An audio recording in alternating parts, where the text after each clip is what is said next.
In this video, I'm going to show you how to adjust the transmission control pressure cable on a Mercedes diesel with a 722.3 or 722.4 automatic transmission.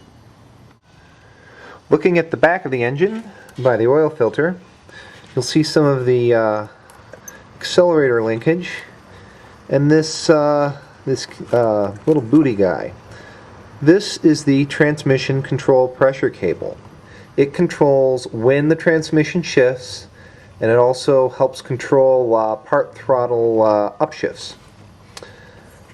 As you move the linkage, you can see it gets pulled on.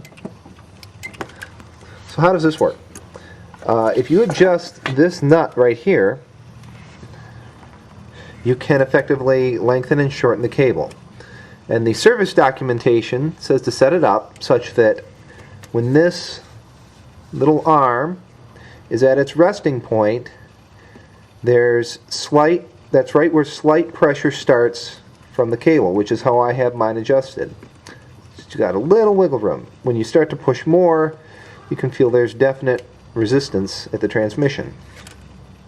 When you adjust this nut, you can adjust this free play here.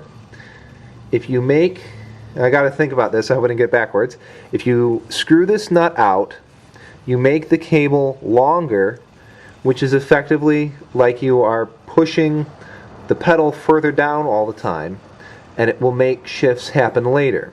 If you screw it in, it's like you have shortened the cable and you are pushing the pedal less all the time, and shifts will happen earlier.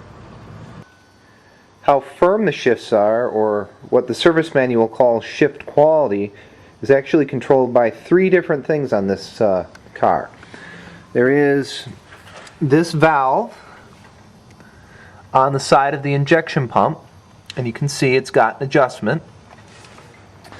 There is this little flying saucer looking unit here. It also has an adjustment, but you don't normally need to touch it. Then up on the transmission, on my car it's that red unit. Under the black cap, there is an adjustment.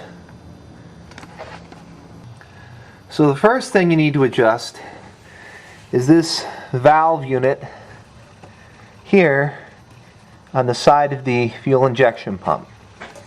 There's a nut up top and there's a nut down below. Have a helper. Hold the throttle at wide open. Push the pedal all the way to the floor. With both nuts loosened on this valve unit, you adjust it back and forth until you feel resistance. You turn until you feel a little bit of resistance, stop, and tighten down both nuts. That means that this is then adjusted properly. To adjust the unit on the transmission, you pull off the rubber cap, and there's a little metal T-handle in there. You pull that out just a little bit, and then turn it counterclockwise to make the transmission shift softer, and clockwise to make the transmission shift firmer.